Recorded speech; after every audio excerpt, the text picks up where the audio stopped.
menjadi seorang koruptor sebagai pertanggungjawaban moral. Saya mau minta klarifikasi, ini tanggung jawab siapa? Bapak malu nggak sih? Apakah saya dengar permintaan maaf yang benar seolah-olah menjadi korban?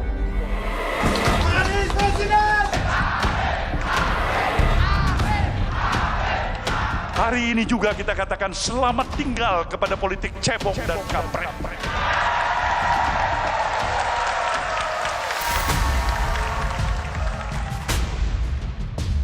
Kejutan menjelang pendaftaran Capres-Cawapres ke KPU kembali mengubah peta koalisi parpol.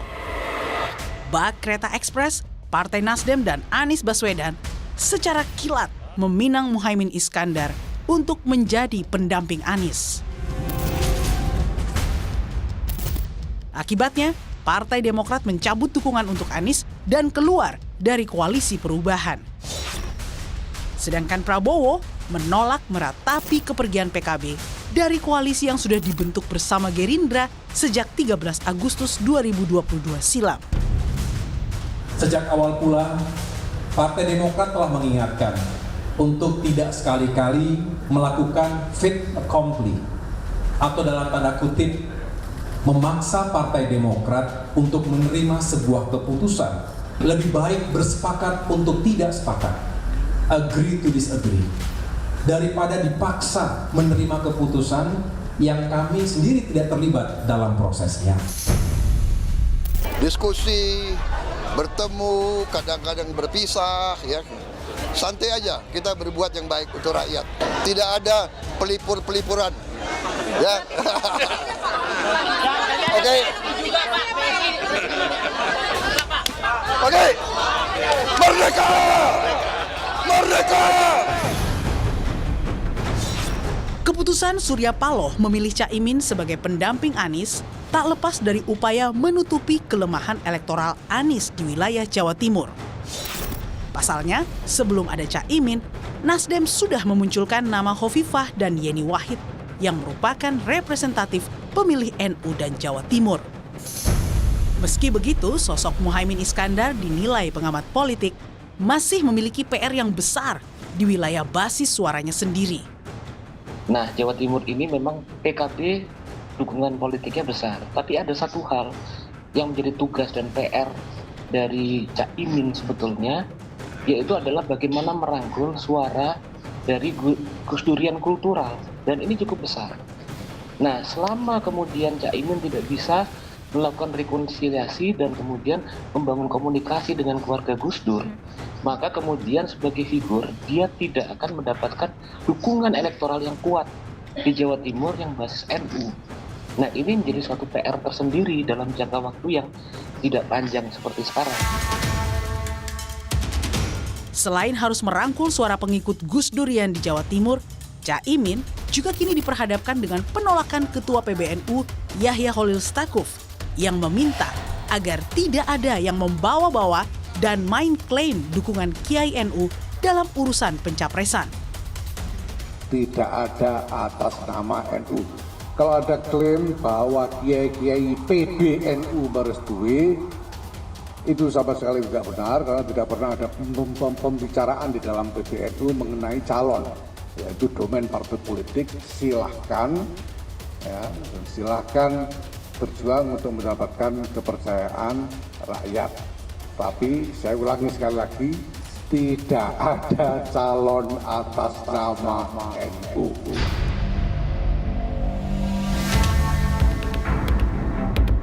Perjodohan kilat Anies Caimin kini menghadapi tantangan baru. Kasus korupsi pengadaan sistem proteksi TKI 11 tahun lalu kembali dibuka KPK. Kamis 7 September, Caimin memenuhi panggilan sebagai saksi dalam kapasitasnya sebagai Menteri Tenaga Kerja dan Transmigrasi periode 2009-2014. Yang saya ingat, yang saya tahu semuanya sudah saya jelaskan. Moga-moga dengan penjelasan ini KPK semakin lancar dan cepat tuntas mengatasi seluruh kasus-kasus korupsi. Sebelumnya, pada Selasa lalu, Caimin pun batal memberi kata sambutan dalam acara MTQ Internasional di Tanah Laut, Kalimantan Selatan. Aroma intimidasi dirasakan Caimin. Jauh-jauh saya datang ke Tanah Laut, 2 jam dari Banjarmasin. Sudah sampai di sana, tiba-tiba Kiai Saifullah Maksum menyampaikan kepada saya bahwa permohonan maaf sambil nangis-nangis, Pak Bupati nggak berkenan dan lebih baik tidak ada acara daripada saya yang membuka. Saya bilang ya sudah, kalau gitu acara silakan berlangsung, saya akan menonton saja, hadir dan menonton, tidak usah membuka. Melihat sederet tantangan ini, akankah perjodohan Anies Imin akan sampai ke hari pendaftaran di KPU?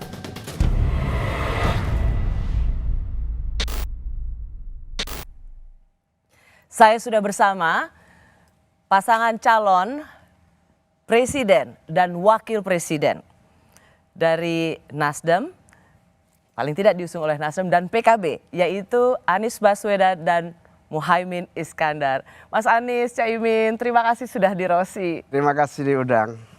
Saya alhamdulillah banget Caimin. Ini adalah wawancara pertama setelah Caimin keluar dari pemeriksaan di KPK. Ini Langsung dari sana ke sini nih. Langsung dari, betul, ini hari Kamis tanggal 7 September. Mas Anies sudah duluan tadi nunggu. Ya, karena kita nggak tahu jam berapa keluarnya kan. Betul. Jangan-jangan nggak keluar. Keluar lah. Oh, jangan sampai. Jangan sampai. Terima kasih alhamdulillah Caimin, keluar juga Caimin. Ya memang saya kan diundang cuma sebagai saksi, di mana saya bersedia dengan sangat terbuka dan membantu KPK menuntaskan semua yang ada kaitannya dengan kementerian ketika saya pimpin. Deg-degan nggak, Cak, sebelum ke sana? Biasa aja sih, karena sebetulnya KPK ini kan undang-undangnya saya yang buat. Jadi waktu reformasi amandemen Undang-Undang Dasar 45, salah satu poin kita mengganti sistem Orde Baru yang korup itu harus ada satu kelembagaan extraordinary yang kemudian menjadi kekuatan efektif mengambil harta kekayaan yang hilang, menghambat terjadinya korupsi. Merebut harta yang hilang kayaknya gagal ya. Akhirnya berusaha KPK bekerja keras untuk menghambat terjadinya korupsi di tanah air kita. Cak, sorry, maaf, aku klarifikasi dulu ya, Cak ya. Cak, ini beda kasus ya, jadi ada 2 kan. Dulu kan sempat ada juga yang waktu Cak Imin jadi Menteri Menaker di eranya Pak SBY. Ini kasus yang kedua, yaitu proteksi tenaga kerja ya, Cak ya. Baru ini. Baru, karena waktu itu ini pengembangan penggeledahan tanggal 18 Agustus kalau nggak salah waktu itu. Berarti agak banyak kasus, Cak. 2 kasus, sebetulnya kasusnya sudah selesai tuntas ya. Tapi kalau setiap pemilu pasti seolah-olah itu dimunculkan, terutama di sosial media gitu. Wajar, setiap kompetisi akan ada orang yang saling mencari kelemahannya, kemudian mengekspos kelebihannya.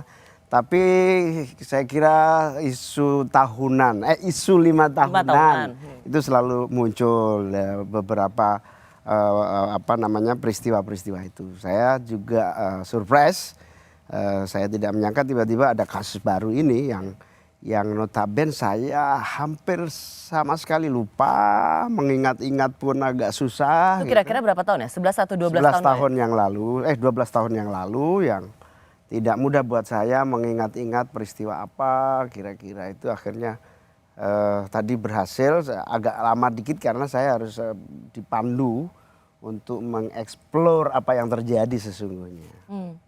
Caimin, ini saya mau klarifikasi lagi Caimin. Sebenarnya Caimin udah dapat surat panggilan dari KPK itu tanggal berapa, Cak? Saya dipanggil itu Jumat malam sebelum deklarasi. Sebelum deklarasi. Itu surat pertama panggilan sebagai saksi ya, Cak ya? Saya sudah di Surabaya, dikabarin di rumah ada surat dari KPK, kaget saya. Loh, apa suratnya, nggak ada yang berani buka kan? Ya saya tetap deklarasi tanggal Sabtu itu, malam Jumat malam Sabtu itu. Baru saya bisa buka lagi hari Minggunya, saya baru bisa buka. Padahal saya Senin dijadwalkan acara yang sudah lama kita siapkan sehingga ditunda. Saya minta penundaan jadwal saya hari ini, akhirnya ketemu waktu yang tepat buat saya dan KPK. Oke. Mengeksplor dan alhamdulillah saya sudah membantu menjelaskan semuanya detail dari rangkaian awal ketika kepres untuk penanggulangan masalah TK itu muncul, lalu muncul program ini dan akhirnya alhamdulillah insya Allah sih clear semua proses itu. Ada yang salah, ada yang benar, saya nggak tahu, nanti KPK yang menentukan. 5 jam tadi diperiksa ya, Cak, Ya. sebagai saksi ya. Betul. Itu termasuk singkat atau lama buat Caimin? Ya dipotong sholat, makan siang, kemudian ngisi biografi sebetulnya ya. Biografinya ada bakal calon wakil presiden nggak? Ya biografi biasa lah, panjang lebar gitu. Oke. Akan ada Caimin instingnya apa? Akan ada panggilan lagi nggak? Saya kira udah clear. Saya kira semuanya udah jelas sih, amat sangat jelas. Saya mulai dari dipandu peristiwanya saya sampai terjadi peristiwanya, akhirnya insya Allah clear. Karena Caimin ada 3 tersangka ya, Cak ya, pengembangan dari pemeriksaan para tersangka. Nah saya agak lama itu diperiksa untuk 3 tersangka, jadi agak lama. Iya, karena ada dirjen penempatan TKI kalau nggak salah, Ya. lalu ada stafnya dan kemudian ada seorang pengusaha untuk proteksi tenaga kerja Indonesia di situ di zaman Caimin. Caimin merasa ini semua akan clear, tidak akan ada panggilan lain? Saya merasa clear karena memang itu saya tidak bisa jelaskan detail karena itu kewenangan KPK ya, tapi sebetulnya semuanya amat sangat jelas terang benderang. Jadi kalau begitu, kalau ini sampai ada kasus korupsi karena alat-alat proteksi untuk atau pengadaan barang untuk TKI itu tidak berfungsi, menurut Caimin salahnya di mana? Ini mengulangi pertanyaan di KPK lagi nih. Tadi juga ditanya seperti itu kira-kira. Jawabannya Caimin apa? Ya itu saya nggak bisa ngomong ya, ini soal hasil pemeriksaan BPK yang mestinya ada kekurangan pembayaran. Nah, nampaknya proses pengembalian lah kira-kira gitu. Aduh, nggak tahu melanggar nggak saya ngomong substansi begini. Substansinya biar Saya nggak KPK bisa ya. yang jelas. Saya kira saya tidak masuk lah. Saya tidak punya kewenangan untuk masuk substansi ya, nanti jadi kontroversi. Tolong kru Rosi ini tadi diedit aja karena ini off the record. Oke, nggak usah dijawab kalau begitu.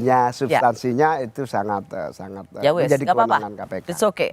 Nah, saya itu gini, konteksnya kenapa saya nanya ini, apalagi fresh from the oven dari KPK. Caimin terima kasih bisa datang di Rosi bersama Mas Anies karena beberapa minggu yang lalu kami itu beberapa diundang makan pagi oleh Mas Anies.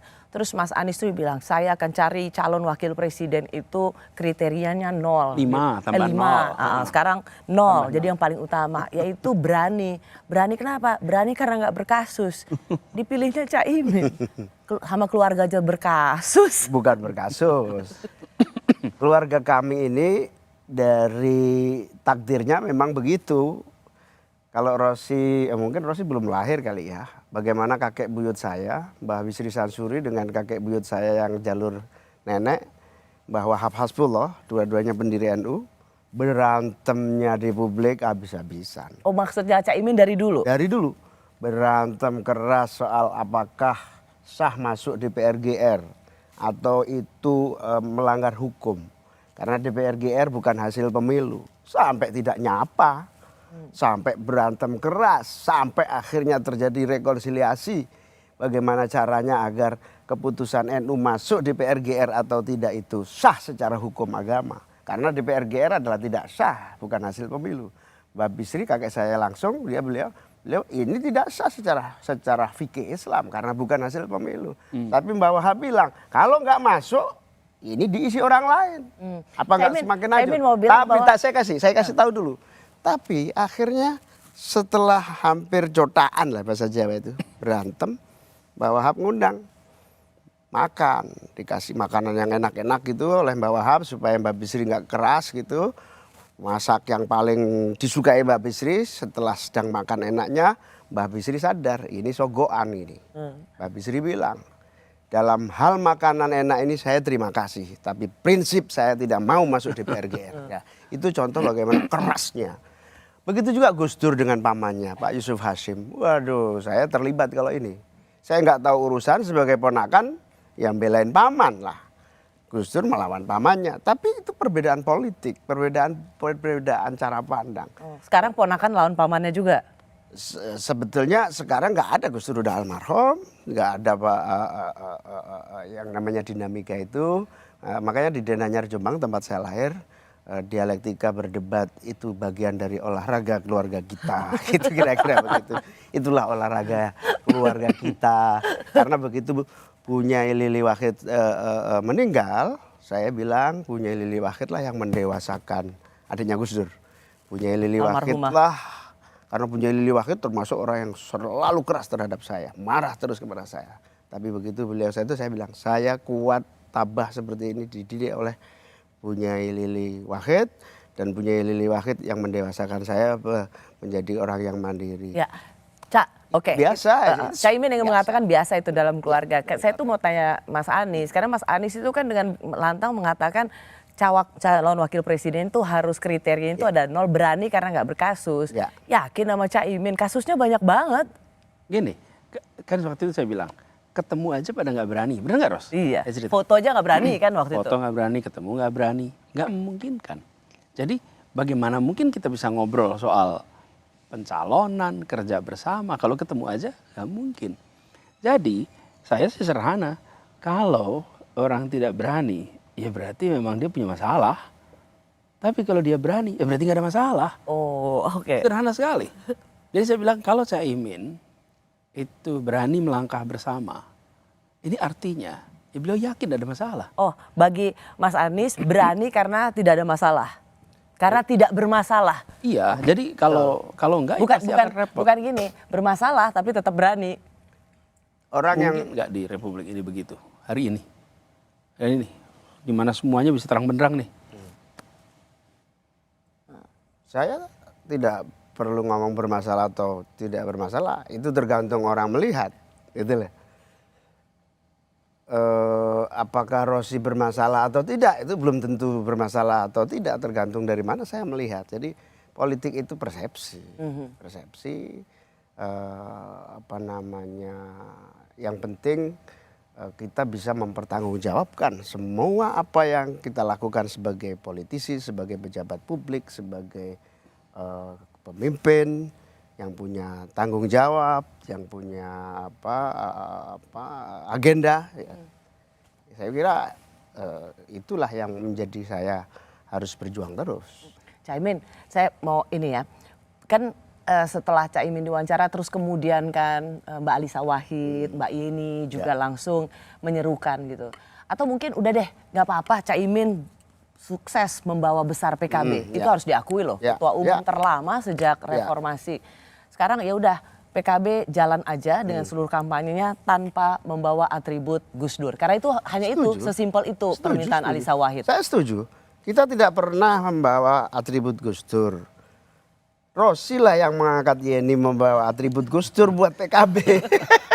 Karena sebetulnya kita sudah berjalan, tidak ada lagi.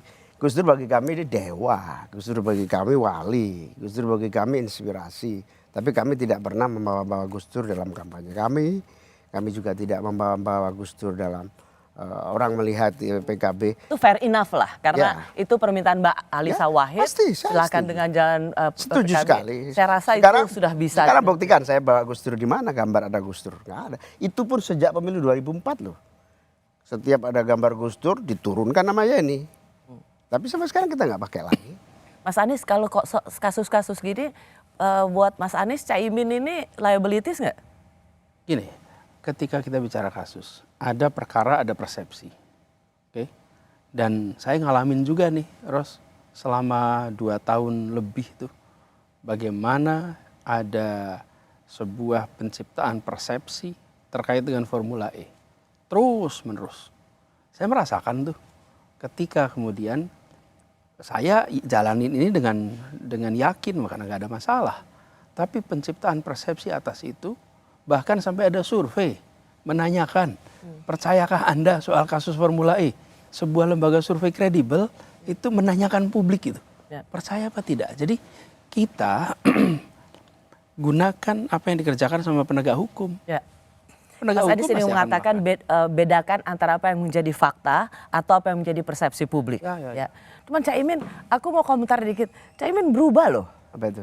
Iya lebih sekarang tuh lebih dan sekarang lebih tertata gitu loh. Ya, ini baru seminggu kumpul Mas Anies. Kalau 2 bulan lebih rapi lagi saya ini. Kayaknya ini nggak Cak Imin nih kayaknya nih. Ya, tapi juga Cak Imin ini, Gus Imin ini bawa kejenakaan. Iya. Iya. Beda. Karena kita Ini relax. kayak aku nggak kenal, kayaknya bukan Cak Imin nih. Sebetulnya kalau di DPR pasti pakai jas, cuman kalau talk show baru bersama pasangan saja ini karena pakai jas ini ya. Kayaknya langsung jadi beda Cak Imin nih. Langsung ada ini aura-aura Anies Baswedannya banyak. Amin. Ini namanya jodoh lah. Saling ngisi. Saling mengisi. Perjodohan kilat Anies Baswedan dan Cak Imin karena kehebatan Surya Paloh atau Jokowi yang sering disebut Pak Lurah. Saya mengenal kedua sosok ini secara lebih dekat dalam kurun waktu perjalanan yang cukup panjang. 2 orang yang mempunyai kelebihan masing-masing. Yang satu, Bung Anies Baswedan adalah seorang cendekiawan, seorang intelektual. Yang saya yakinin akan banyak bisa memberikan suatu suasana kepemimpinan baru di negeri ini untuk menghadapi tantangan kita sekarang dan ke depan. Tapi saya juga mengenal seorang Muhaimin Iskandar. Seorang yang amat pawai sebagai seorang organisatoris ulung. Yang bergerak dalam dunia pergerakan yang cukup lama. Juga mempunyai kepiawaian yang tidak kalah samanya dengan Bung Anies Baswedan. Maka kedua pasangan ini adalah bagaikan botol dan tutup botol itu.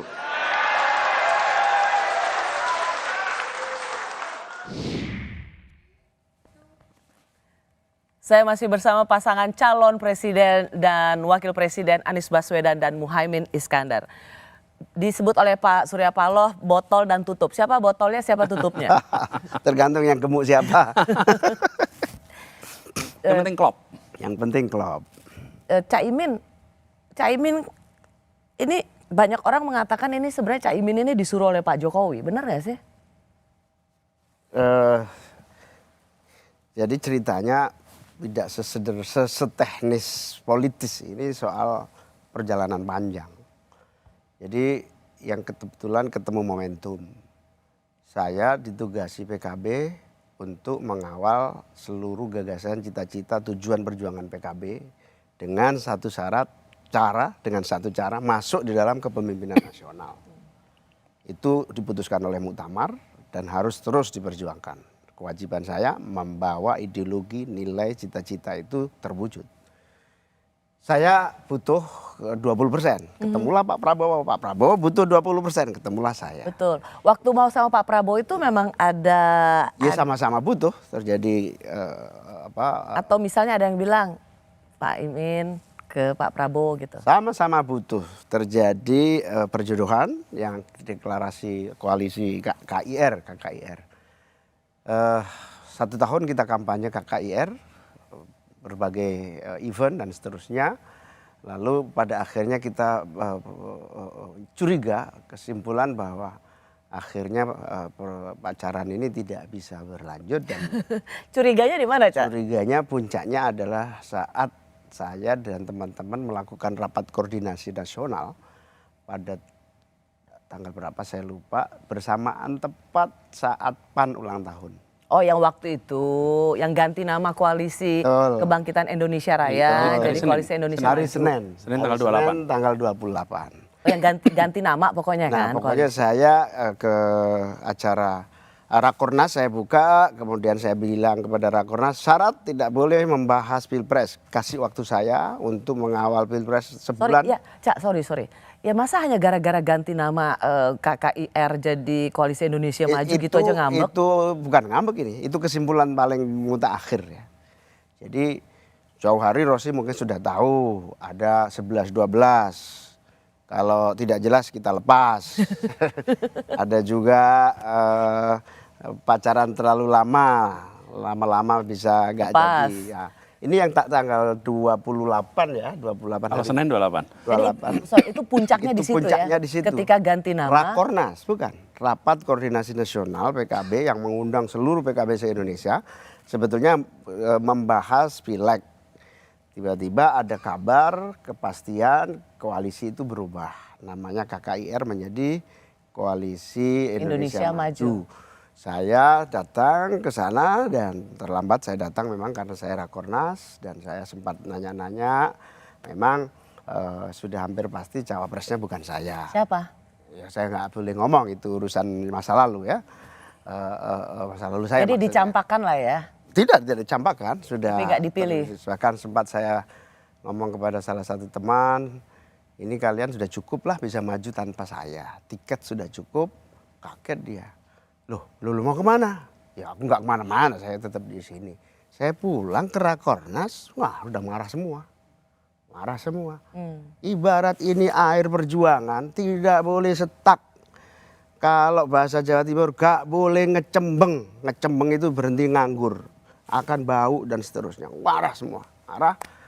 Saya nugaskan kepada Ketua Umum untuk mencari aliran-aliran yang memungkinkan air ini bisa mengalir. laju deras. Nah, pas ada keputusan seperti itu saya nggak ada jalan. Saya cuma lengar-lengar gitu. Apa jalannya ya? Ganjar pasti juga belum jelas.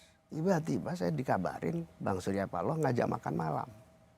Beneran itu kebetulan aja? Kebetulan. Bener. Sumpah. Dalam politik nggak ada yang kebetulan. Sumpah benar. Kalau toh kemudian ada saling mengira-ngira, cocok di hati, itu bukan langkah. Itu semacam preparean atau semacam simulasi.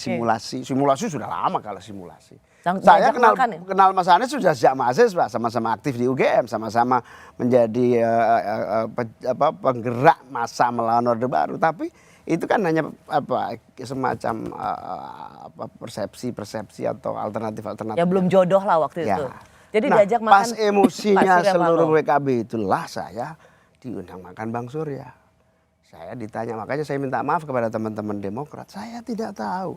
Tiba-tiba makan malam. Saya pikir ini akan menjadi pembicaraan berikutnya gitu. Ini penjajakan, kemudian berproses dalam dialog. Ternyata Bang Surya bilang, kamu punya cawapres, saya punya capres. Lu katanya sudah ada cawapres. Belum ada keputusan cawapres. Semua sedang proses dan tidak ada keputusan. Langsung deh, ini kesempatan. Lah, jangan-jangan Tuhan ngasih jalan ini, saya bilang.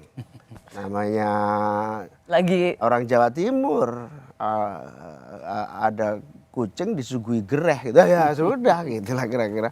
Langsung bener Bang, coba. Tapi kamu maunya gimana yang jelas? Kalau saya maunya capres. Kamu jangan banyak omong. Ini adanya cawapres yang saya butuhkan, bukan capres. Akhirnya, oke, kasih saya waktu Bang untuk mensosialisasikan ini karena saya punya banyak senior, banyak ulama yang harus saya sowani. Peristiwa-peristiwa itu begitu cepat. Malam itu juga saya kontak-kontak teman-teman semuanya, semua kontak daerah yang Rakornas masih ada di Jakarta semua. Kesimpulannya salaman. Oke. Salaman dengan Bang Surya, PKB, Nasdem, koalisi. Dan tidak menyangka tanggal 2 itu tiba-tiba tanda tangan. Iya. Caimin nggak merasa perusak rumah tangga politik orang ya? Yang saya dikasih tahu Bang Surya memang nggak ada keputusan, belum ada keputusan soal cawapres. Nah itu cerita tahapan akhir yang ternyata sebetulnya panjang hubungan saya sama Mas Anies. Jadi kesimpulannya ini sebenarnya ada yang memang didesain. Jadi ini murni menurut Caimin ya kan, Caimin kan insting politiknya luar biasa. Ini murni ininya Pak Surya Paloh atau memang ada peran? Murni saya juga, inisiatif saya juga. Atau peran Pak Lurah? Saya belum sempat sowan Pak Lurah. Saya bahkan ketika saya berani mengambil keputusan itu, saya berusaha sekuat tenaga sebelum deklarasi saya harus sowan ke semua pihak, senior-senior eksternal maupun senior-senior internal. Ini serius amat kita ini. Jadi, ya, tapi udah sempat ke Pak Jokowi. Jadi terus habis itu tanggal hari Kamis, hari Rabu kita ketemu malam. Rabu. Selesai saya itu salaman sama Bang Surya, Rabu saya ketemu Bang Anies, pencocokan misi visi, gagasan, perbedaan-perbedaan di mana, latar belakangnya kayak apa, clear, ya sudah akhirnya saya bawa ke rapat pleno pada hari. Oke, pokoknya jadi lah gitu. Pertanyaanku udah ketemu Pak Jokowi? Saya belum sampai hari ini. Pernah? Saya hanya berkomunikasi melalui teman-teman saya yang selalu bersama beliau. Kabarnya Cak Imin minta ketemu tapi nggak dikasih ya? Belum ada waktu maksudnya. Belum ada waktu. Karena langsung KTT, langsung persiapan macam-macam. Sampai hari ini saya belum ketemu. Wah, Mas Anies sudah ada langsung dapat ketemu sama Cak Imin, langsung diminta itu Mas Anies nggak merasa bahwa aduh Cak Imin nggak bahaya tah? Enggak. Jadi kalau soal PKB-nya, Caiminnya, memang prosesnya nggak ada.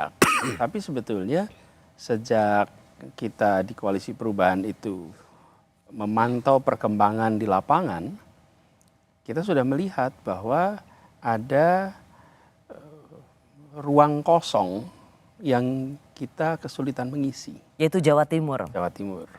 Itu kita tahu. Jadi saya sudah ngobrol soal ini berkali-kali dalam tim, kemudian dengan pimpinan partai, saya sampaikan kita perlu mengajak PKB. Memang tidak menyebut nama, tapi PKB punya target kan, punya. Itu Mas Anies diucapkan juga nggak dengan partai koalisi lain, Demokrat misalnya, PKS misalnya? Oh iya. Sebut. Ya. Jadi memang jadi Mas Anies nggak sembunyi di belakang gitu ya, bukan bersama sembunyi PKB di belakang. gitu kan?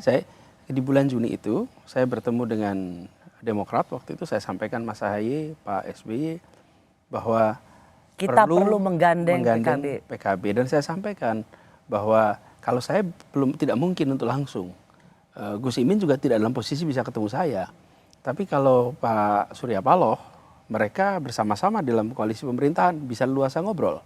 Kemudian Pak SBY saya sampaikan bahwa Gus Imin ini kan menteri di saat Pak SBY presiden, terpilih menjadi ketua partai saat Pak SBY presiden. Karena itu mohon untuk berkenan mengajak PKB berbicara dan lihat apakah berkenan untuk ikut di dalam koalisi kita. Jadi ada PKB permintaan itu dari Mas Anies ya, supaya PKB Demokrat juga mengajak PKB bersama-sama. Dari dua ini kelihatannya peristiwa hari Senin itu mungkin kedengaran, pasti kan berusaha melakukan pembicaraan. Tapi Gus Imin itu dalam posisi nggak mau ngobrol kanan kiri dulu.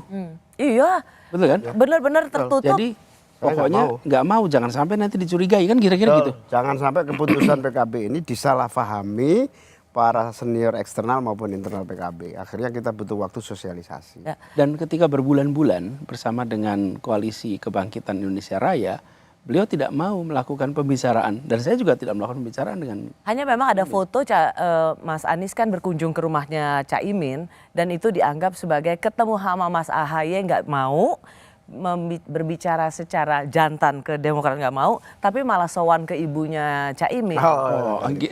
Ke Jombang. Itu ke Jombang. Enggak itu enggak begitu ceritanya. Jadi saya hari Rabu itu memang terjadwal berangkat ke Jombang. Oke. Karena ada peristiwa ini, maka Ferry istri saya yang berangkat. Saya bilang udah diwakili, Ferry aja berangkat, saya nggak berangkat. Supaya saya bisa ketemu dengan Demokrat. Karena hari itu kita menunggu waktu untuk bisa ketemu. Sampai dengan malam kita nggak dapat jadwal untuk ketemu. Lalu malamnya, Rabu malam, itu dari Jombang ngabarin semua. Bahkan saya udah bilang Gus Imin, Gus ini saya harusnya pergi ke Jombang ya kan. Saya bilang saya nggak jadi berangkat nih. Saya mau ngurusin ini dulu, karena harus komunikasi semua pihak. Dikabarin, Pak Anies ini semua pada kumpul sudah. Saya akan ke 4 pondok, Tebu Ireng, Rejoso, Denanyar, sama Tambak Beras. Ya. 4 itu sudah pada kumpul, kiai-kiai kumpul, nyai-nyai kumpul. Dan bagaimana menjelaskannya kok nggak bisa datang gitu. Ya. Sementara saya tidak dalam posisi, kita ini sedang ada rencana pernikahan mendadak, nggak mungkin itu diceritakan. Jadi saya sampaikan kepada semua bahwa kita coba cek dah, kalau besok pagi tidak dapat jadwal, saya berangkat. Untuk ketemu Mas Ahaye? Ya, jadwal ketemu Mas Ahaye. Ya. Jadi malam itu kita ambil tiket 5:30 pagi, tunggu jam 4 pagi saya bangun, saya lihat tidak ada pesan untuk bisa ketemu, ya udah saya berangkat. Nanti mudah-mudahan siang bisa dapat, siang kan pulang ke Jakarta. Nah, pada saat saya ke ke Jombang, berkunjung ke semua termasuk ke Denanyar. Karena orang Bertemu lihatnya ini kayak ngeledek sih, Mas. Iya, nah Anies. sekarang saya datang ke Ketemu tempat. Mas AHY bisa, tapi ketemu berkunjung ke tempatnya Caimin, ibunda dari Caimin bisa kayak seolah-olah sorry ya, udah bye, saya udah ketemu pasangan hidup. Karena itu kan jadi perlu tahu betapa sesungguhnya ini harus lihat rencananya. Rencana ke Jombang itu sudah ada 10 hari sebelumnya. Jadi itu tidak didesain sama Tidak sekali. didesain. Dan ketika saya bertemu dengan Gus Salam yang masih sepupuan ya, masih paman sama Gus Imin, disitulah kemudian disampaikan bahwa rumah ibunya Gus Imin itu ada kira-kira 3-4 rumah di belakangnya. Jadi kemudian kepatutannya, adabnya, ya saya mampir silaturahmi. Malah kalau saya tidak mampir juga, kira-kira ini yang paling senior di Denanyar adalah ibunya Gus Imin. Ya. Yang paling senior. Jadi ini hanya untuk menghormati dan membangun bicara silaturahmi. Tidak ada bayangan sama sekali soal persepsi bahwa sengaja ke tempat Gus Imin meminta doa sebelum terjadi deklarasi, tidak. Lalu jadi saya ingin tegaskan bahwa keberangkatan ke Jombang karena komitmen lama dan pasti saya akan memberikan kekecewaan kepada semua yang berkumpul. Karena kalau se-Jawa Timur kumpul itu kan yang nggak mudah juga bagi mereka. Mas Anies kalau misalnya memang diizinkan ketemu Mas AHY, kira-kira Mas Anies akan bilang apa, Mas? Saya sampaikan ini ada perkembangan baru. Ada opsi baru. Dan kami melihat untuk kepentingan perubahan. Kita kan targetnya mau melakukan perubahan. Untuk bisa melakukan perubahan harus punya kewenangan. Untuk punya kewenangan harus memenangkan. Untuk bisa memenangkan harus ada basis pemilih yang lebih luas. Maka opsi Muhaimin sebagai calon wakil presiden yang memperluas ini akan membuat kemenangan kita menjadi lebih besar peluangnya. Probabilitasnya lebih besar. Apakah pasti menang? Belum tahu. Tapi probabilitas menjadi lebih besar. Dan selama ini pihak Demokrat juga menyatakan bahwa apabila ada pilihan calon pasangan yang bisa membantu memenangkan lebih baik dari Mas AHY, mereka tidak keberatan. Tapi jangan Mas AHY ditolak. Bila ada opsi yang lebih baik, maka kenapa tidak? Lebih baik bukan dalam artian orangnya, tapi lebih baik dalam artian jangkauan pemilihnya. Ya, untuk lebih memenangkan. Jadi Caimin ini lebih baik daripada AHY? Lebih luas jangkauannya. Apa yang maksud saya? Saya pendukung PKS, pendukung Demokrat, dan pendukung Nasdem itu sudah satu klaster. Oke. Kalau itu saja, kita sudah lihat di survei juga. Nah, dengan adanya pendukungnya Gus Imin yang berbeda klaster, maka ini lebih baik bagi usaha pemenangan. Lebih baik. Dan itu bisa disampaikan secara objektif. Memang proses ini cepat. Tapi jauh sebelum proses cepat ini ada yang namanya informasi, komunikasi, dialektika terjadi. Teman-teman Nasdem di DPR, Wakil Ketua Umum Nasdem ketika haji, terus berusaha mendekati saya. Berusaha mengajak kita ngobrol. Saya bilang, saya nggak bisa ngomong banyak karena saya sudah di koalisi bersama Pak Prabowo. Waktu haji ketemu. Jadi niatnya emang Caimin tuh setia ya niatnya? Bukan niat setia, kita komit lah dengan apa yang sudah kita pilih gitu kan. Jangan kemudian saya dituduh main di belakang panggung atau selingkuh gitulah. Ibarat pacaran. Lewat pintu belakang. Lewat pintu belakang selingkuh jangan sampai saya bilang. Bahkan sepulang dari haji, Wakil Ketua Umum Nasdem kirim pesan sombong amat tuh ketum PKB. Sejak ngobrol nggak jelas gitu kan. Saya bilang, saya nggak mungkin ngobrol sama kamu. Di sampingmu ini ada partai lain yang pasti akan lapor pada Pak Prabowo. Saya bilang gitu. Pasti saya dianggap selingkuh. Nah karena itu bahkan saya takut ketemu Mas Anies. Kenapa takut, Mas? Ya selingkuh, orang selingkuh kan harus sembunyi. Kalau ketahuan dicerai saya sama pacar saya. Daripada dicerai mending saya nggak selingkuh. Nah tapi proses ini panjang. Ada proses pendekatan. Tapi di dalam internal saya jauh hari itu ulama-ulama tertentu memang mengisyaratkan. Pasangannya Anies. Saya anggap ini kabar langit. Kiai Khalil As'ad. Oh dari awal. Jadi bukan pasangannya harus Pak Prabowo? Enggak. Kiai Khalil As'ad tahun 2021 manggil saya, jauh di situ Bondo sana. Kiai Khalil As'ad ini anak putra dari pendiri NU. Beliau bilang, pasanganmu Muhaimin adalah Anies Baswedan. Ini kabar yang sudah saya tangkap dari langit. Saya kan, itu langit, buminya bahaya bro. Saya bilang gitu. Saya cerna, saya sudah koalisi sudah merintis koalisi sesama partai pemerintah. Nah, sudah saya cerna, saya tidak berani terima, saya juga tidak berani tolak. Siapa berani menolak seorang Kiai Khalil? Terus kemudian menjadi renungan, tapi semua kiai juga macam-macam variasi pandangannya. Lalu di tengah-tengah haji saya dipanggil seorang kiai dari Jawa Tengah menyatakan, percaya sama saya, pasanganmu itu Anies. Ini sudah hasil istikharah saya. Saya juga merenungkan aja. Sehingga saya ketemu Mas Anies itu sudah dituntun dari beberapa tahapan spiritual yang tidak ngawur gitu ya. Oke, berarti selama ini dengan Pak Prabowo nggak dituntun secara spiritual ya? Iya, saya tidak tahu, tapi bahwa dengan Mas Anies ini kelihatannya baru dan cepat, tapi kayaknya langsung prosesnya panjang. Dan di sisi lain di tempat kita, kalau tadi Gus Imin cerita hari Senin sudah terjadi perbedaan ya di dalam koalisinya, di sini juga mencapai puncaknya perbedaan. Dan Mas Anies mengatakan itu sebenarnya nggak ada hubungannya sama sekali ya? Ya kan independen. Ya. Ini Nah itu bilang kalau kebetulan, memang betul kebetulan mau diapain gitu. Memang kebetulan terjadi puncaknya pada hari Selasa. Selasa siang itu Pak Surya Paloh didatangi oleh Pak Sudirman ada pertemuan membawa pesan dari saya bahwa sudah tidak bisa lagi pesan konkretnya gini, kamu boleh pacaran tapi jodoh tetap di tangan Tuhan. Kalau kamu punya pacar, rawat yang baik daripada diambil orang. Itu kira-kira itu teori. Kirain kamu boleh koalisi, tapi pasangannya ditentuin sama Pak Surya Paloh. Tapi kira-kira jalan, ini banyak jalan Tuhannya ya Mas Anies. Banyak jalan Tuhannya. Saya kenal sama Mas Anies panjang lama, tapi saya juga tidak punya jalan yang rasional untuk bersama. Jadi aku tapi pengen tahu, tiba-tiba jalannya konkret. Ini penting sih ya. Semua pada bilang, ini Pak Jokowi, hebat Pak Jokowi. Ini sebenarnya Caimin ini di waktu awal disuruh ke Pak Prabowo, disuruh oleh Pak Jokowi. Tapi disuruh sama Mas Anies, ini juga disuruh Pak Jokowi. Enggak ya sama sekali ya? Ini tidak didesain? Ini sama-sama butuh, saya sama Pak Prabowo sama-sama butuh. Pak Prabowo nggak cukup untuk maju, saya nggak cukup untuk maju. Pak Prabowo mau jadi capres, saya mau jadi cawapres.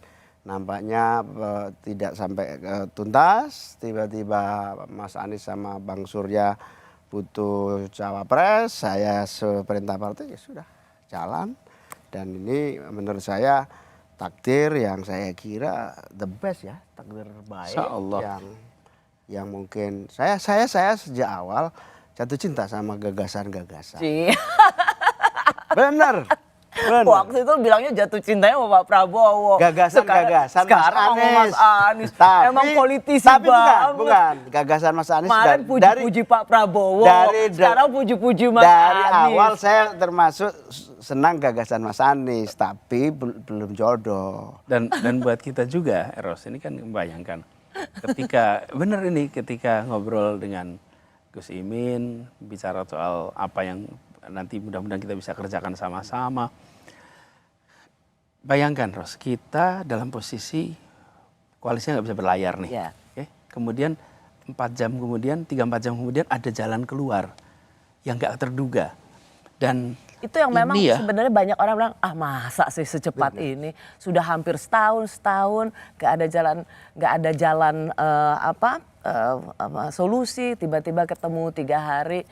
Masa sih? Tetapi dan kita bersyukur sekarang ya. Tadi kita bicara tentang gagasan. Apa yang dibawa sama Gus Imin? Gus Imin ini membawa akumulasi pengalaman yang Rosi sendiri bilang tadi. 18 tahun memimpin partai politik. Dan memimpin partai politik yang kira-kira modalnya itu adalah aktivisme. Bukan pengusaha besar, tidak memiliki sumber daya yang besar, tapi aktivisme. Yang kedua, anggota DPR. Yang bahkan ketika ngomong undang-undang KPK, dia bisa bilang, saya tuh ikut nulis undang-undang KPK itu. Kemudian yang ketiga, wakil ketua DPR, wakil ketua MPR. Jadi kami membayangkan bahwa ada unsur saling mengisi yang dulunya nggak terkira bisa terjadi. Kan saya banyak pengalaman sebagai menteri, ada pengalaman kepala daerah Jakarta dengan segala macam kompleksitasnya. Ini yang akan saya tanyakan berikutnya, karena dari dulu saya selalu mendengar misalnya Nasdem melalui Waketum Pak Ahmad Ali mengatakan Mas Anies ini ingin dibawa ke tengah. Dibawa ke tengah, ada nama Hovifah, ada nama Yeni Wahid, dan kemudian nama berakhir dengan seorang Muhaimin Iskandar. Apakah perpaduan ini memang ingin menengahkan yang sangat kanan? Saya berpesan kepada seluruh ikhwan dan akhwat Thariqah Al-Tijani ini, agar nanti ketika memilih para pemimpin, memilih calon pemimpin kita, calon presiden dan wakil presiden kita, dicek betul rekam jejaknya. Dicek betul, jangan asal dikasih uang milih, jangan. Ya, jangan asal dikasih sembako.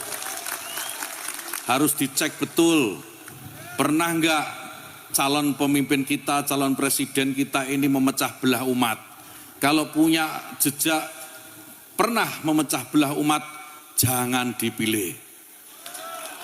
Kita lihat apakah pemimpin kita, calon pemimpin kita ini ya pernah menggunakan agama sebagai alat untuk memenangkan kepentingannya atau tidak. Kalau agama diperalat untuk merebut kekuasaan, jangan dipilih. Ya. Agama seharusnya melindungi kepentingan seluruh umat. Islam diajarkan sebagai sebuah agama rahmat, rahmatan lil alamin, bukan rahmatan lil Islam tok, enggak. Saya masih bersama bakal calon presiden Anies Baswedan bersama bakal calon wakil presidennya yaitu Muhaimin Iskandar. Mas Anies, 2 hari setelah deklarasi kemudian Menteri Agama mengatakan itu. Apakah Mas Anies merasa peluru ini ditujukan pada Mas Anies? Enggak. Bahkan saya baru lihat juga sekarang nih rekamannya. Kita malah selama saya memimpin di Jakarta, kita membangun perasaan persatuan, kebersamaan. Rosi bisa lihat memang tegang di Jakarta 5 tahun kami bertugas. Memang ada tensi tinggi antar umat beragama atau dalam umat beragama. Apakah itu dadakan? Tidak. Yang disebut sebagai friksi konflik itu ada fasenya. Okay. Dan kita itu sebelum itu menjadi friksi konflik sudah langsung mitigasi. Di Jakarta potensinya banyak terjadi friksi konflik karena perbedaannya ada. Tapi kami serius, setiap kali ada potensi kita datangi, kita selesaikan sebelum dia muncul menjadi masalah. Jadi seperti pemadam kebakaran, Ros. Kalau ada kebakaran, pemadam datang dan memadamkan, dia disebut pahlawan. Tapi ketika pemadam kebakaran mencegah terjadinya kebakaran, dia tidak akan pernah disebut pahlawan. Jadi ketika kita menjaga suasana Jakarta dalam umat beragama, antar umat beragama, karena itu Kementerian Agama yang dipimpin oleh Pak Menteri Agama memberikan kepada kita di Jakarta itu Tolerance Award. Tolerance Award atau apa namanya ya, pokoknya bahasa Inggris tapi intinya adalah Harmony Award. Oke. Harmony Award. Jakarta sebagai kota yang harmoni. Mas Anies memimpin. Iya, dan itu dari Kementerian Agama. Jadi Kementerian Agama menyatakan itu, karena itu kalau Pak Menteri Agama menyampaikan itu berarti bukan buat Jakarta. Oke. Karena buat Jakarta dari Menteri Agama, dari Kementerian Agama kita dapat Harmony Award kok. Malah di sini terjadi harmoni. Kalau Caimin, menurut Caimin ini sebenarnya ditujukan buat siapa sih, Cak? Ya sebetulnya 2 hari ini kan saya juga di sosial media saya diserang dengan isu-isu seolah-olah saya kerjasama dengan HTI, kerjasama dengan politik identitas, intoleran. Itu sama seperti persepsi publik yang terbangun ketika Pilkada DKI lah kira-kira. Tapi Mas Anies kan sudah membuktikan 5 tahun jadi gubernur tidak ada politik identitas, semuanya berjalan dengan dinamis, kebinekaan terjaga dengan baik. Bahkan sebelum saya memutuskan berkoalisi dengan Nasdem dan berpasangan dengan Mas Anies, saya ketemu lama hari Rabu pagi. Kalau nggak salah. Rabu pagi. Saya diskusi panjang, saya sudah antisipasi bahwa nanti saya ingin tudingan itu pasti akan datang. Bukan hanya tudingan, saya ingin memastikan kepada Pak Anies bahwa kita ini benar-benar merah putih, NKRI, Bhinneka Tunggal Ika, Pancasila, kita benar-benar PBNU, Pancasila, Bhinneka Tunggal Ika, NKRI, Undang-Undang Dasar 45. Kenapa Caimin harus memastikan itu pada Mas Anies? Supaya saya ditanya bisa menjawab dengan jelas. Loh kan Mas Anies jelas ke track recordnya Jakarta. Bukan. Kalau nanyain ke jawaban-jawaban Mas Anies, yang Caimin saya kan nggak yakin juga. berikan supaya faktual, Jadi ada ketika faktanya, itu gini. ada fakta-fakta yang bisa saya jelaskan pada pertanyaan-pertanyaan itu. Saya lebih- Dan alhamdulillah pertanyaan-pertanyaan yang muncul bisa saya jawab dengan lengkap, dengan baik. Fakta-fakta itu bahkan sudah kita deklarasikan, Bang Surya, sejak ini tidak ada lagi politik cebong dan kampret. Karena cebong dan kampret diciptakan hanya untuk perpecahan. Itu sebetulnya declare kita berdua ya, Mas Anies ya, bahwa inilah politik yang akan kita tempuh. Biarkan kita beridentitas politik, tapi kita tidak pakai politik identitas. Karena ada begini, misalnya kata Waketum Nasdem, Pak Ahmad Ali bilang mau Anies punya brand, Mas Anies tuh punya brand kanan, politik kanan. Nah, jadi mau dibawa ke sudah. tengah. Boleh. Nah yang itu gini, kenapa kita perlu ngobrol? Saya udah lebih sering menghadapi pertanyaan itu. Sehingga saya berbagi kepada Gus Imin, itu bahasa Jawa Timur, saya jawabannya. kulaannya. Inilah jawaban selama ini. Oke? Jadi jawabannya udah semuanya bisa dijelaskan. Jadi saya waktu ngobrol dengan Gus Imin, bukan Gus Imin mau ngecek. Gus Imin bilang, ini ada pertanyaan, biasanya jawabnya apa nih selama ini? Kalau Gus Imin dengan saya, kita sama-sama. Bahkan ketika di Jakarta, saya ini didukung oleh Gus Imin, menjalani pemerintahan. Fraksi PKB itu diperintahkan harus jagain gubernur. WA-nya tunjukin ke saya sama ketuanya. Meskipun kita pilkada tidak mendukung, keras. Selesai pilkada itu? Selesai pilkada saya anggap itu proses Sampai politik biasa. Hasbi itu ketuanya di Jakarta, itu datang ke tempat saya. Pak Gub, ini saya dapat perintah dari ketum. Apa perintahnya? Pak Gub baca sendiri nih WA-nya nih. Bahwa fraksi PKB di DPRD DKI Dia harus Jakarta mensukseskan pemerintahan karena dia teman saya di Jogja. Oke, jadi Dan itu ya. Penting. Terus yang kedua, soal di tengah. Sorry saya ambil dulu nih, Ros. Nih, Anies posisinya di sini nih. Aku pegang dulu nih. Aniesnya tetap di sini, oke? Ini segmen pendukungnya nih, oke? Apakah Anies di tengah? Ya Anies posisinya di sini. Sekarang dengan ada ini, maka Anies jadi di tengah. Oke? Aniesnya nggak berubah, pendukungnya nggak berubah. Itu yang kami maksud dengan penambahan basis dukungan. Nih, sekarang kalau dilihat dari sana nih, oh ya, dengan ada basis dukungan lebih luas, maka spektrumnya menjadi lebih luas. Itulah yang disebut sebagai kenapa ini menambah klaster, menambah segmen baru yang bagi ikhtiar, tadi saya ingatkan, kita ikut ini semua bukan untuk posisi. Kita ingin melakukan perubahan. Untuk bisa melakukan perubahan harus ada kewenangan. Untuk punya kewenangan harus memenangkan. Untuk memenangkan harus dapat suara banyak. Ini menambah. Jadi begitu ditaruh di sini nih, ada tambahan baru nih. Dengan klaster baru. Terus kemudian analis akan bilang, sekarang di tengah. Padahal posisinya sama nih dari dulu. Kita menjalankan konstitusi, kita berpandangan Pancasila, kita mementingkan keadilan. Tapi spektrumnya lebih luas. Nah, saya malah mau bilang, inilah persatuan. Inilah hal yang selama berpuluh tahun mungkin, bertahun-tahun itu seakan berbeda. Sekarang kita coba sama-sama. Yuk, kita sebangsa, kita setanah air, dan kita sudah lakukan itu. Sebetulnya ada sejarah panjang yang ingin saya ceritakan, sangat penting. Sejak reformasi, semua bangsa ini terbuka oleh pola pikir, ideologi apapun masuk. Bahkan ISIS masuk, bahkan banyak warga kita terekrut menjadi teroris di Syria, sampai sekarang juga masih ada yang terlantar di perbatasan Yordan. Nah, dari tengah reformasi yang serba semua masuk ini adalah konsekuensi dari demokrasi. Yang kita tahu zaman Orde Baru tidak pernah ada. Zaman Orde Baru semua dipaksa dalam satu barisan. Bagus. Orde Baru bisa membuat stabilitas dengan sentralisme pemerintahan, Pancasila dan seterusnya. Bagus, tapi api dalam sekam. Nah, demokrasi ini telah membuka semua keran. Perjalanan 98 sampai hari ini semua ideologi masuk. Berdialektika. Tapi ini anak-anak bangsa yang berdialektika. Jangan saling membunuh, jangan saling menganggap ini musuh. Dialektika ini biar tumbuh. Karena seleksi alam akan bicara. Caimin, begini, boleh nggak? Maaf, aku tanyain supaya soal menengahkan seorang Anies Baswedan yang katanya kanan gitu, Mas. Buat orang yang tahu Mas Anies tidak seperti itu. Tapi kan itu adalah label politik yang selalu ditujukan pada Mas Anies gitu. Caimin merasa nggak bahwa kemudian menjadi, saya tak tanya ini, menjadi semacam pembersih dosa politik Mas Anies yang selalu dikait-kaitkan dengan politik kanan? Track record saya dan partai saya jelas.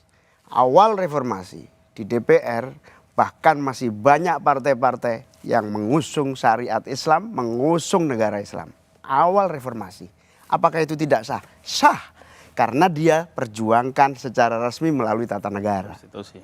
Berdebat kita, setengah mati kita bergebrak meja. Tapi biarkan itu perdebatan konstitusional. Akhirnya pelan dengan pasti semua hari ini, semua partai mengakui bahwa Pancasila tunggal. Tidak ada lagi keinginan itu track record saya. Track record saya inilah yang sudah tentang Mas Anies Baswedan. Gak usah ngomong saya, track record saya ini cukup menjadi bagian dari penguat. Untuk Mas Anies Baswedan, apakah Anda bisa menjelaskan profil seorang Anies Baswedan yang selama ini selalu dituduhkan kanan? Begini. Apakah Anda bisa memberikan pernyataan politik Anda atau membela seorang Anies Baswedan bahwa itu adalah tuduhan yang tidak beralasan? Kan ini tuduhan. Dan kemudian saya udah bekerja 5 tahun di Jakarta. Jadi tuduhan itu bukan dicarikan bantahannya dari Gus Imin. Tuduhan itu dicarikan bantahannya pada kenyataan. Loh, oke dah. Saya ketika selesai pilkada dituduh itu. Dan saya perlu garis bawahi bahwa isu agama sudah ada sejak 2011. 5 tahun sebelum pendaftaran pilkada sudah ada dukungan berbasis agama kepada Pak Basuki maupun penentangan kepada Pak Basuki berbasis agama. Sudah berjalan 5 tahun, saya masih di kampus. Jadi ketika 2016 saya mengikuti proses, ketika menang diberi label atas apa? Atas pertarungan yang sudah berjalan bertahun-tahun. Kemudian saya tugas di Jakarta. Jadi Ros, kalau mau fair, maka tuduhan itu disandingkan dengan kenyataan. Bukan ditanyakan karena sekarang sudah batal. Sudah batal, kenapa? Nah, lihat aja buktinya di Jakarta. Malah Jakarta dapat Harmony Award coba dari Kementerian Agama pula. Jadi saya ingin menyampaikan di sini, mari kita berhenti meneruskan pembicaraan tuduhan yang tak punya dasar. Kalau itu ada dasarnya, mari kita bahas. Tapi kalau tidak ada dasarnya, bukankah ini membantu melanggengkan persepsi perbedaan? Membantu melanggengkan persepsi atas, kalau boleh disebutkan, kebencian tak berdasar. Yang itu yang menyebabkan polarisasi di masyarakat terus-menerus. Saya nggak pernah ditanya, Mas Anies, kenapa serius soal lingkungan hidup? Kenapa ngomongnya soal pangan? Kenapa?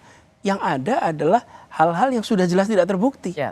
Dan menurut saya, karena itu menjadi sangat digarisbawahi oleh seorang Surya Paloh selama tinggal politik cebong dan kampret. Dan harapan besar itu ada di Anda berdua. Dan kita berharap ke depan kita lebih teknokratik, lebih bicara tentang apa yang menjadi kebutuhan bangsa ini ke depan. Betul. Itu yang dibutuhkan. Dan inilah yang kami berharap gagasan kita yang dibahas. Rekam jejak kita. Rekam jejak di apa? Rekam jejak gagasan, rekam jejak karya atau action, dan rekam jejak accomplishment atau prestasi. Jadi inilah yang harus kita gunakan untuk membuat Indonesia lebih baik.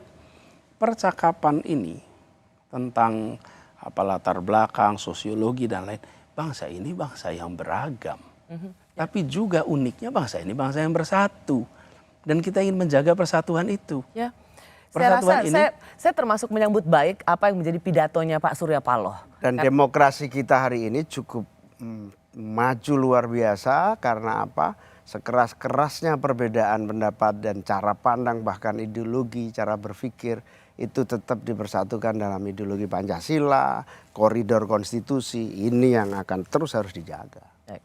Kita akan lanjutkan lagi karena Anda berdua juga selain seperti kata Pak Surya Paloh, botol ketemu tutup, selamat jalan politik cebong dan kampret, tapi juga pertanyaan adalah apakah slogan perubahan masih tetap relevan? Tidak perlu menjelekkan, mengkritik pemerintah sekarang. Ini relawan itu konsentrasinya untuk menjangkau warga untuk proses pemenangan. Tidak usah. Dan saya pesan untuk saling mengisi satu sama lain. Lalu terkait dengan berita-berita, kabar-kabar yang berisi memutarbalikan. Saya tadi pesan, tidak usah dibantah, cukup ditanyai buktinya mana. Saya masih bersama bakal calon presiden Anies Baswedan dan bakal calon wakil presiden Muhaimin Iskandar. Udah beda sekarang manggilnya Caimin ya. Bukan cuma ketum PKB, udah jelas bakal calon wakil presiden. Lebih penting wakil ketua DPR supaya bupati mau nerima saya. Baru deklarasi, udah ditolak sama bupati. Baru kali ini ada bupati sombong sama wakil ketua DPR. Nanti saya panggil ke DPR ya. Ya ini berani meskipun nggak tanpa masalah Mas Anies. Nah, Mas Anies itu maksud pidatonya apa? Nggak mau ngeritik pemerintah lagi, nggak mau ngeritik Pak Jokowi. Waktu itu arahan kepada relawan di Jawa Tengah. Jadi kami meminta kepada relawan itu untuk fokus pada apa yang menjadi program kita. Sosialisasikan itu. Tapi jangan kritik pemerintah. Apalagi kalau bicara di tingkat grassroots, itu kita harus menjangkau baik pendukung Pak Jokowi maupun yang tidak sependapat dengan Pak Jokowi. Kenapa itu saya anjurkan kepada para relawan di Jawa Tengah? Ya supaya mereka bisa menjangkau semua. Kalau tidak mereka nggak akan bisa menjangkau. Kenapa? Karena slogan perubahan itu menjadi tidak relevan lagi? Bukan, kita memang terus akan bicara perubahan. Tapi bagi kerja di lapangan untuk para relawan itu tidak akan membuat usaha menjangkau semua jadi lebih mudah, malah jadi lebih sulit. Oke. Lebih sulit. Karena itu saya sampaikan fokusnya apa? Fokusnya kita ini pada biaya pangan, fokusnya pada pendidikan, pada kesehatan, pada lapangan pekerjaan. Kita ingin ada perubahan nih. Oke. Mas Anies, Caimin. Jadi perubahannya punya niat nggak ganti aja slogannya jadi lebih. Jangan lagi, karena kan gini, Mas Anies itu identik dengan perubahan, pokoknya antitesanya Presiden Jokowi. Jadi tidak ada kelanjutan gitu. Ada perubahan? No. Tidak ada itu yang namanya tidak ada kelanjutan. Kenapa? Memangnya kita baru mulai membangun tahun 2019, baru mulai membangun 2014, baru 2009, 2004, tidak. Kita ini membangun sudah Presiden 7 kali. Ini ada proses pembangunan dan setiap kepresidenan itu memberikan fokus perhatian kepada hal-hal tertentu yang kemudian sebagai satu rangkaian. Ya Mas Anies, tapi dengan kata perubahan itu orang secara sublimasi itu, oh udah ini pasti akan berubah dari apa yang sudah dilakukan oleh Presiden Jokowi. Ya, karena akan memasukkan faktor keadilan menjadi faktor penting dalam penyusunan kebijakan. Bukan hanya efisien, efektif, tapi adil. Kita ingin desa-desa punya porsi pembangunan yang setara. Kita ingin kampung-kampung nelayan punya perhatian yang setara. Kita ingin pendidikan umum dengan pendidikan pesantren punya porsi perhatian yang setara. Kita ingin anggaran tidak tersentral di pusat, tapi ke daerah. Akan langsung di daerah. Jelas itu. Tapi PR-nya Menteri Desa itu. Yes, makanya siapa Menteri Desanya? Jadi kabinet kita ini. Berhasil tahun ini 2 miliar per desa. Moga-moga Mas Anies Presiden 5 miliar per desa. Jadi kita ingin perubahan. Jadi begini, kita ingin agar pembangunan yang sekarang sudah berjalan ini ya Ros ya, itu memberikan unsur keadilan. Saya kasih contoh tol aja dah Ros. Ya. Contoh tol nih ya. Kan banyak pertanyaan. Pak Anies, ini pembangunan jalan tol yang sudah dikerjakan selama beberapa tahun ini bagaimana? Pertama saya katakan tol itu dimulai ketika zaman Pak Harto. Oke, kemudian berkelanjutan. Periode ini periode yang paling banyak membangun jalan tol. Tapi kami menginginkan agar pembangunan jalan tol itu dirasakan manfaatnya juga oleh seluruh daerah yang kelewatan jalan tol. Jadi sekarang misalnya lahan dibebaskan. Setelah lahan itu dibebaskan, dia menjadi milik dari siapapun lah investor yang ada di situ. Rakyatnya dapat apa dari jalan tol itu? Kami membayangkan tanah yang digunakan itu menjadi penyertaan modal. Sehingga sampai kapanpun jalan tol itu ada, orang-orang yang dulu tanahnya digunakan, dia akan mendapatkan bagian dari faedah atau manfaat jalan tol itu. Ya. Jadi bukan proyeknya yang dihentikan, tapi pendekatannya memasukkan unsur keadilan. Gampang lagi, masih jalan tol nih, rest area. Rest area itu ribuan mobil ke sana tiap minggu. Pertanyaannya, siapa yang punya rest area itu? Jadi kebijakan pembangunannya memastikan bahwa siapa dapat apa, berapa besar, kapan, di mana, Mas itu Anies mencerminkan keadilan. Itulah unsur perubahan yang kita dorong. Pertanian sama, petani dan lain-lain. Saya perlu tanya ini, Cak Imin waktu itu kan tadi Cak Imin sempat bilang kan ketemu sama seorang kiai di Tanah Suci gitu. Itu dikasih tahu juga ini katanya Cak Imin kan ketemu dengan kiai namanya Toifur Mawardi gitu, yang juga mengatakan Cak Imin harus bersama Mas Anies Baswedan. Benar nggak bahwa kata kiai itu adalah sebaiknya Pak Muhaimin dengan Pak Anies saja untuk menyempurnakan, meneruskan keberhasilan Pak Jokowi, betul ya? Ya seperti itulah, seperti tidak se-eksplisit itu, tapi kira-kira seperti itu. Saya kira perubahan itu di NU ada. Oke, jadi gini, aku mau nanya, ini akan ada kecanggungan nggak sih? Karena bagaimanapun ada Pak Cak Imin adalah PKB bagian dari Pak Jokowi, sementara Mas Anies bagaimanapun juga brandnya ada perubahan. Kira-kira nggak Kalau nggak kita canggung ya? kenapa? Karena gagasannya adalah tentang rakyat, bukan tentang pemerintah ini oleh siapa. Kita ingin rumah tangga, kita ingin keluarga di Indonesia merasakan perubahan. Dan kalau itu yang menjadi fokus perhatian kita, dan kita kan bicara mulainya 24 ke depan ya. 24 ke depan, bahwa itulah masa di mana kita akan melakukan perubahan atas apa yang sudah sekarang ini berhasil. Yuk kita tambahkan, nggak mungkin. Tidak mungkin perubahan kita itu definisinya di keluarga kami, di keluarga besar NU itu al-mukhafadzatu 'alal qadimis sholih wal ahdu bil jadidil aslah. Perubahan adalah mencari hal yang lebih baik lagi ke depannya, tetapi menjaga prestasi-prestasi apa yang sudah ada. Itulah perubahan. Perubahan itu istilah agamanya itu sunnatullah, sesuatu yang tidak bisa dielakkan. Nasib menjadi lebih baik, regenerasi terjadi, keinginan untuk lebih maju itu menjadi perubahan. Jadi karena dulu soal nama nggak penting buat PKB, yang paling penting adalah isinya. Nama penting Cak Imin, karena nama koalisi berganti kan ganti juga pasangannya. Itu substansinya yang mengganti, namanya nggak penting, substansinya yang berganti. Karena orang akan bertanya juga, lah Cak Imin mau perubahan, padahal Cak Imin sendiri selama ini juga ingin meneruskan pembangunan Presiden Jokowi. Saya hanya ingin men-challenge apakah ini yakin nih masih pakai slogan ini. Nasdem dengan PKB itu juga bagian dari pemerintahan kemarin. PKS itu bagian dari oposisi kemarin. Tapi ketika bicara tentang ke depan sama. PKS, Nasdem, dan sekarang PKB itu berpandangan memang fokusnya pada perubahan. Jadi ini juga digarisbawahi oleh semua. Cak Imin nggak takut ya akan dipersepsikan perubahan itu anti keberlanjutan? Semua tahu perubahan yang saya maksud adalah menjaga dan melangsungkan apa yang sudah menjadi keberhasilan bukan hanya pemerintahan Pak Jokowi, semua prestasi bangsa ini. Terutama berbagai keberhasilan Pak Jokowi harus terus dijaga dan dilanjutkan. Oke. Nah, Cak Imin dan Mas Anies ini kan perjodohan 3 malam ini kan sungguh membuat gempar perpolitikan dengan seluruh ada kata-kata pengkhianatan, ada macam-macam. Tapi saya mau tanya buat Mas Anies, apa sih lesson learned dari ini? Ya bahwa kita bisa saja merencanakan, kita bisa saja bayangkan rute, tapi dalam proses, dalam kehidupan ini banyak hal-hal yang tak terduga yang bisa terjadi. Dan tugas kita adalah bersiap, dan itu artinya ikhlas. Ikhlas saja. Ini ya, kira-kira ya, saya ketika hari Senin, Selasa itu sudah mengikhlaskan. Kelihatannya nggak bisa berangkat nih, udah diikhlasin aja.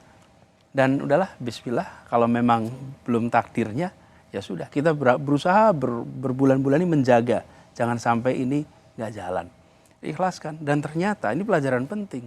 Ketika kita menyerahkan, setelah kita ikhtiar menyerahkan kepada Tuhan, muncul jalan keluar yang kita tidak duga. Dan Gus Imin sama kira-kira. Sudah dalam proses selama setahun, mengikhtiarkan sama-sama. Ternyata justru ada dinamika baru, muncul tambahan partai dan lain-lain ya Gus ya. Kemudian yang semula direncanakan nggak terjadian. Dan lalu ada peristiwa pertemuan yang berurutan. Yang satu pertemuan menyepakati bahwa sudah selesai ini. Tidak mungkin masing-masing bebas memberikan opsinya. Berapa jam kemudian ada pertemuan ini. Jadi jalani dengan usaha kerja keras, tapi bawa keikhlasan. Insya Allah Tuhan akan memberikan, Allah akan memberikan pertolongannya. Caimin, yakin nih sampai di KPU? Yakin, seperti yang sering kita diskusikan kalau kita ketemu, bahwa tujuan kita jelas, arah kita jelas, sasaran kita jelas, Indonesia yang lebih maju, lebih baik. Soal jalan menuju cita-cita perjuangan ini, koalisi hanyalah salah satu cara untuk melangsungkan dengan cepat seluruh tujuan itu. Saya bilang banyak jalan menuju Roma Rossi, saya WA gitu kan? Iya. Kamu jawab banyak jalan menuju KPU. Enggak, saya bilang ke Roma jauh, makanya jalannya banyak. Nah, hari tapi ini kantor KPU jalannya lebih dikit. Hari ini banyak jalan menuju KPU. Mohon doa restunya aja, moga-moga jalan KPU lancar, bulan depan bisa daftar. Oh, terima kasih, sehat selalu Caimin dan Mas Anies Baswedan. Saya rasa Anda menjadi pasangan pertama yang dideklarasikan. Saya selalu bercandain Caimin, saya selalu godain, yakin gitu. Caimin selamat ya, moga-moga wajahnya ada di kertas suara KPU. Amin. Bukan hanya itu tujuannya, agar kita bisa lebih banyak berbuat untuk Indonesia. Dan ini Ros, udah kan beda loh sekarang loh. Ros. Caimin sekarang beda deh. Pasangan nama Mas Anies udah gak asik lagi kayaknya nih, nggak, kurang lucu. Ya karena Rossi terlalu serius hari ini. Dan ini kan amin. Itu sesuatu yang kita tidak duga juga, Ros. Anies Mohaimin. Ya. Selarang, sesuai dengan aturan KPU loh ini. Dilarang berkampanye di tempat ibadah. Ternyata sekarang boleh berkampanye di tempat ibadah. Amin tiap hari, amin. Di semua tempat ibadah. Jadi terima kasih, sukses. Semoga kita bisa sama-sama memasuki tahun politik kampanye ini dengan optimisme, semangat, tekad dan kita sama, riang gembira. sama Dan Mas gak Anies, ada yang baperan. tekad kita sama Mas Anies sama. Kita jalani perjuangan politik ini dengan penuh ketenangan, kebahagiaan, dan tidak ada yang tersakiti. Insya Allah kita akan lulus. Insya Allah. Iya karena kan situ udah dapat pasangannya, enak bilang jangan tersakiti. Selamat ya Mas Anies, Terima kasih, Caimin, dipermudah dan dilancarkan semua janji politiknya. Sekali lagi terima kasih. Amin. Saya Rosyana Silalahi, terima kasih sudah menyaksikan program Rosi, tetap dari Kompas TV, independen terpercaya.